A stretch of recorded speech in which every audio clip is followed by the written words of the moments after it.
Welcome back to my YouTube channel Online Academy. So the today's topic is chemical reactions and equations. It is from class 10th chapter 1. So इसमें हम पढ़ेंगे क्या chemical reactions क्या होती हैं और हम chemical reaction को किस तरह से लिखते हैं. Okay, so basically if is there any chemical change occur, we can say that there is a chemical reaction take place. Okay, अगर कहते हैं कि हमारे आसपास कोई केमिकल चेंज होता है, like change in weather, change in temperature, change in pH etcetera, तो हम कहते हैं कि इसमें कोई केमिकल रिएक्शन हुई है. So what is chemical reaction? When two reactants are react with each other and they can change, there is an change take place, that is called chemical reaction. कहते हैं कि जब दो रिएक्टेंट रिएक्ट करते हैं और जो प्रोडक्ट है वो फॉर्म होता है और उस प्रोडक्ट को फॉर्म होने में कुछ चेंज होता है, लाइक कर्डिंग ऑफ मिल्क के अंदर हम जब नींबू डालते हैं तो क्या होता है कि उसकी कर्डिंग हो जाती है, डेट इज कर्ड की फॉर्म में कन्वर्ट हो जाता है. तो there is an chemical change take place, so that is called chemical reaction. Okay, तो हम एक्टिविटी पढ़ते हैं. आपकी बुक में सबसे पहले एक्टिविटी 1.1 दे रखी होगी, जिसमें देखोगा magnesium ribbon burn with a dazzling white flame. उसको मैग्नीशियम रिबन को हमने फ्लेम के ऊपर बर्न किया, that is changing into white powder. वो किस में कन्वर्ट हो गया? एक वाइट पाउडर की फॉर्म में. It is powder magnesium oxide. Magnesium is active with oxygen which is present in the air and form magnesium oxide. जब हमने मैग्नीशियम रिबन को बर्न किया तो क्या हुआ, जो एयर में ऑक्सीजन प्रेजेंट थी वो रिएक्ट कर गई मैग्नीशियम के साथ एंड फॉर्म कर गया magnesium oxide which is in the form of a white powder. So this shows that the change in a chemical reaction take place. Then there is another activity called activity 1.2. In this reaction उन्होंने क्या use किया हुआ है? एक beaker use किया हुआ है, उसके ऊपर कोक लगी हुई है, ग्लास ट्यूब है, dilute sulphuric acid and granules. उसमें टेस्ट ट्यूब में उन्होंने क्या किया? लेड नाइट्रेट और पोटेशियम आयोडाइड को ऐड किया. तब क्या हुआ? हाइड्रोजन गैस की फॉर्मेशन हुई by the action of dilute sulphuric acid. Sulphuric acid की एक्शन की वजह से क्या हुआ कि उसमें चेंज आया और हाइड्रोजन गैस इवॉल्व हुई. There is a lot of changes occur around us. आप सबको पता है कि हम आसपास देखते रहते हैं कि काफ़ी चेंजेस आते रहते हैं. The type of changes are called chemical reaction. और चेंज इन टेम्परेचर और चेंज इन कलर एक्सेट्रा. जो चेंजेस आते हैं वो कैसे आते हैं? जैसे टेम्परेचर में चेंज आ रहा है, वेदर में चेंज आ रहा है, कलर में चेंज आ रहा है, वो क्या होता है? Chemical reactions. What are chemical equation? अब इक्वेशन क्या होती है? लाइक जैसे हमने पीछे एक एक्टिविटी पढ़ी जिसमें क्या था? मैग्नीशियम था प्लस ऑक्सीजन जो था वो एयर में प्रेजेंट था. ये दोनों रिएक्ट किए, तो ये दोनों रिएक्ट कर रही हैं, तो ये क्या होंगे? हमारे रिएक्टेंट्स. फॉर्म क्या कर रहे हैं? Magnesium oxide. तो मैग्नीशियम ऑक्साइड क्या हुआ? Product. Now the reactants are always at left hand side. जो रिएक्टेंट्स हमेशा लेफ्ट हैंड साइड पे होंगे और the products are formed always in right hand side. जो एरो होता है वो क्या शो करता है? डायरेक्शन ऑफ रिएक्शन की. रिएक्शन किस डायरेक्शन में हो रही है? लाइक अगर ये रिएक्शन जो है यहाँ पे प्रोडक्ट्स जो रिलेट करके यहाँ पे फॉर्मेशन हो रही है, तो रिएक्शन जो है वो इस साइड में हो रही है. इफ़ यार यहाँ पे रिएक्टेंट्स होते, कोई भी दो रिएक्टेंट होते और प्रोडक्ट यहाँ बन रहा था, तो एरो हम इस तरह से लगाते. Okay, so this is chemical equation. Now how we write a chemical equation? कैसे लिखते हैं हम एक chemical equation? By using chemical formulas we can write a chemical equation. हम पूरा नेम नहीं लिखते, जैसे हमने ऊपर मैग्नीशियम प्लस ऑक्सीजन लिख रखा था, हम पूरा नेम नहीं लिखते. हम सीधा इनके जो केमिकल्स के फॉर्मूलाज हैं इनको यूज़ करके हम डायरेक्ट केमिकल इक्वेशन लिख सकते हैं. जैसे जो मैग्नीशियम है उसके लिए जो सिंबल होता है वो होता है Mg, और ऑक्सीजन के लिए क्या होता है? O2. तो रिएक्ट करने के बाद क्या बना? MgO.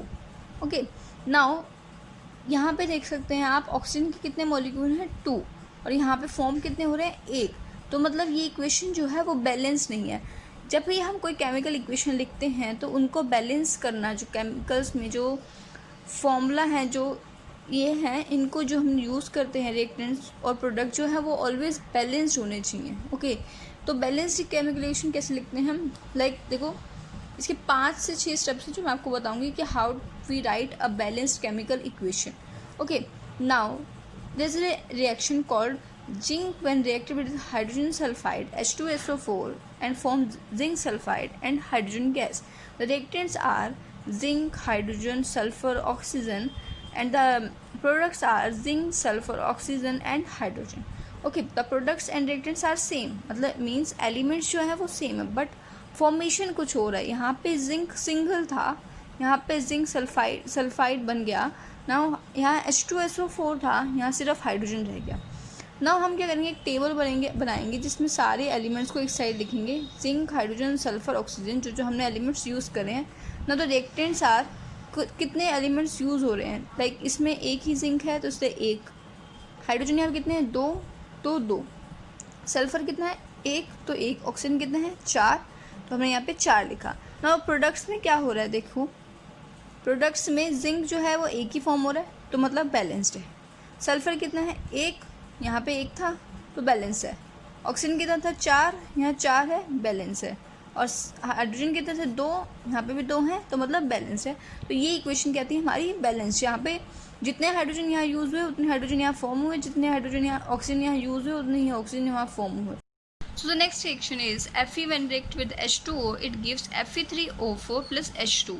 Now इस रिएक्शन के हम बैलेंसिंग करेंगे। अब आप देख सकते हैं Fe जो है इसमें 1 है, लेफ्ट हैंड साइड में मतलब रिएक्टेंट्स में जो Fe है वो 1 है और राइट हैंड साइड पे 3 फॉर्म हुए हैं। ओके, तो now hydrogen is 2 at the left hand side and also 2 at the right hand side, which means जो हाइड्रोजन है वो हमारा बैलेंस्ड है। Okay, now the oxygen, last is oxygen. Oxygen यहाँ पे कितने मॉलिक्यूल है, एक मॉलिक्यूल है ऑक्सीजन का, यहाँ पे कितने मॉलिक्यूल फॉर्म हुए, 4।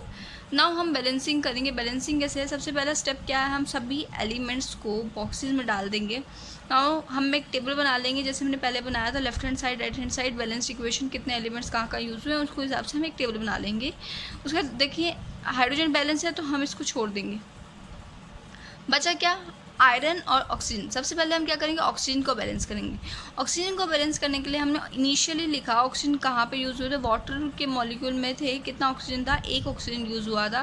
प्रोडक्ट्स में कितने फॉर्म हुए, Fe3O4 के अंदर बने थे 4 ऑक्सीजन। तो मतलब कि बैलेंस करने के लिए हम क्या करेंगे, जो रिएक्टेंट का वाटर मॉलिक्यूल है उसको 4 से अगर मल्टीप्लाई करेंगे तो प्रोडक्ट में भी 4 हो जाएगा। ओके, सो हमने क्या किया, Fe plus 4H2O it gives Fe3O4 which means oxygen is balanced now or 2 molecule of hydrogen. Now the step 4 is amount of hydrogen. अब देखो अब क्या हुआ, यहाँ पे ऑक्सीजन तो बैलेंस हो गए, O4 हो गए, बट हाइड्रोजन इज 4 × 2, 4 2 8। तो यहाँ पे कितने 2 और यहाँ पे कितने रिएक्टेंट्स में 4। तो अब इसको हम बैलेंस करेंगे। टू बैलेंस करने के लिए 8 जो था 4 वाटर के मॉलिक्यूल्स थे।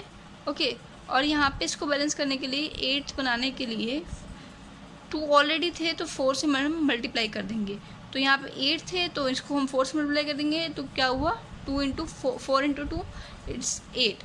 Now the reaction is just like Fe plus 4H2O gives Fe3O4 plus 4H2। Now it is a partially balanced equation. हम इसको कहते हैं कि आधी अधूरी बैलेंस हो गई है, अभी भी हमारे पास आयरन पेंडिंग है। Okay, step 5 is lastly balance the iron. तो आयरन को बैलेंस करने के लिए क्या था कि हमारे Fe3O4 में 3 आयरन थे और यहाँ पे कितना आयरन थे, एक ही। तो हम सीधा 3 से मल्टीप्लाई कर देंगे आयरन को, Fe को। सो क्या हुआ, 3Fe plus 4H2O gives Fe3O4 plus 4H2। Now writing the symbols of the physical state. The step 6 is कि हमें बताना पड़ेगा कि इनकी फिजिकल स्टेट क्या है। फिजिकल स्टेट मीन्स कि गैशियस हैं, सॉलिड हैं, लिक्विड हैं, ठीक है। तो जो आयरन है वो हमारा क्या है, सॉलिड। वाटर क्या है, H2O इज़ गैस, गैशियस की फॉर्म में है। Fe3O4 is in the solid form and H2 is also in the gaseous form. Some of the reaction conditions just temperature, pressure, catalyst etcetera.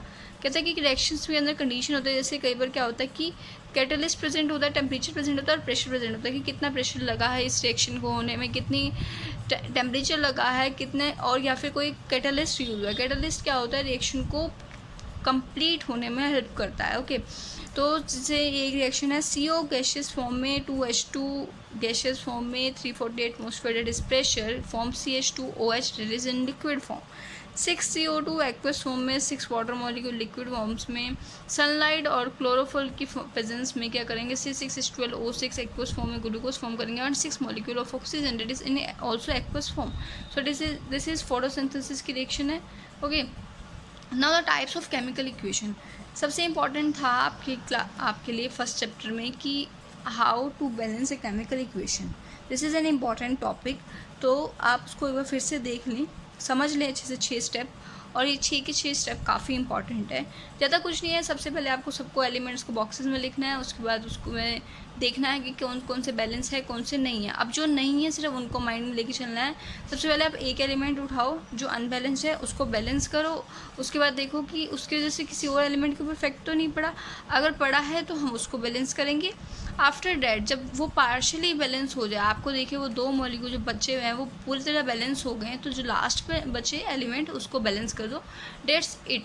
उसके बाद क्या करेंगे हम, उसकी फिजिकल स्टेटिंग गैशियस है, सॉलिड है, लिक्विड है, ओके। और if there is an catalyst temperature और प्रेशर हो रिएक्शन के अंदर करते टाइम, रिएक्शन करते टाइम आपके लगे, तो हम उसको भी मेंशन करेंगे on the above, just above और बिलो द एरो, ओके।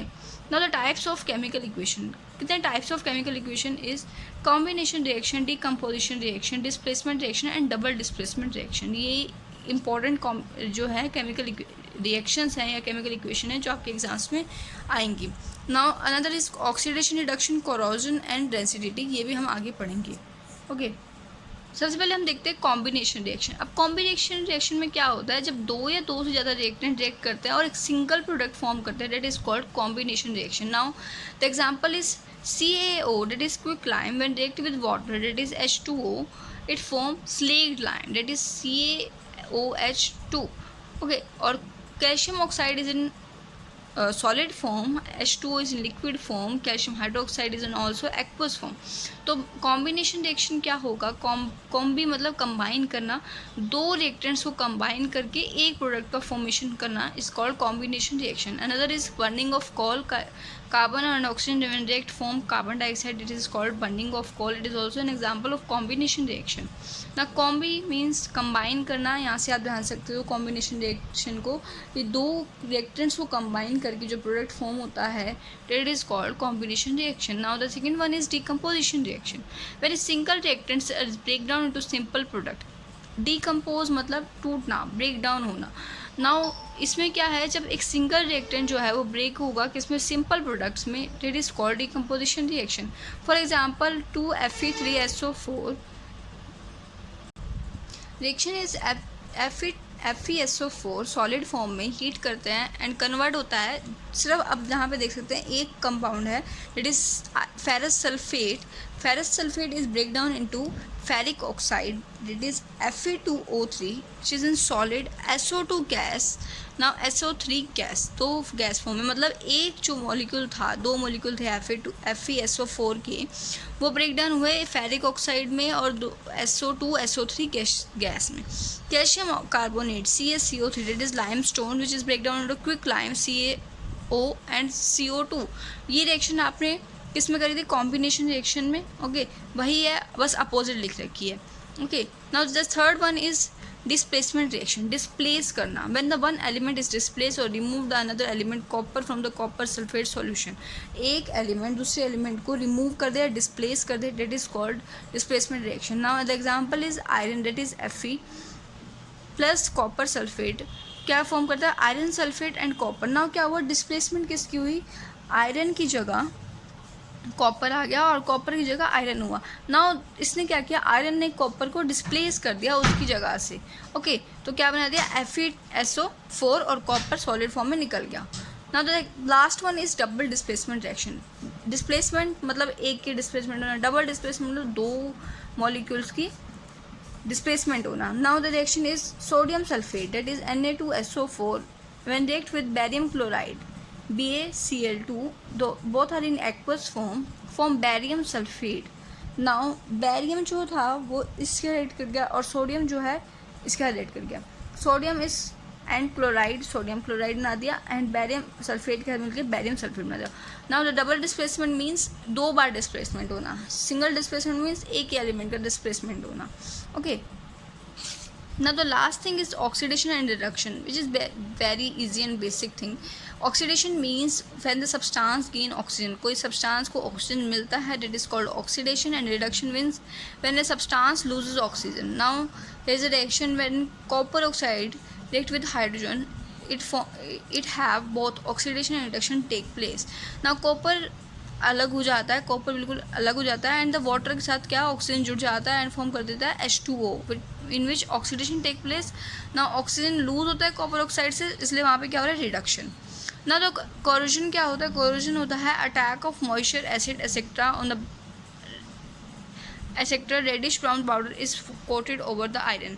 ना क्या होता है, आपने घर पे देखा होगा, कई बार आपने आयरन नेल्स देखे होंगे अपने घर में, उसमें क्या होता है कि वो पड़े पड़े टाइम, कुछ टाइम बाद उसके अंदर रेडिश ब्राउन पाउडर सा ऊपर उसके जमने लग जाता है या नीचे गिरने लग जाता है। तो वो किस वजह से होता है कि हमारे एयर में मॉइस्चर, एसिड एक्सेट्रा प्रेजेंट है, जिसकी वजह से ये टेक प्लेस होता है। Okay, so that's it for today's video. Thank you. If you find it helpful, then please hit the like and subscribe button. Thank you for watching my video.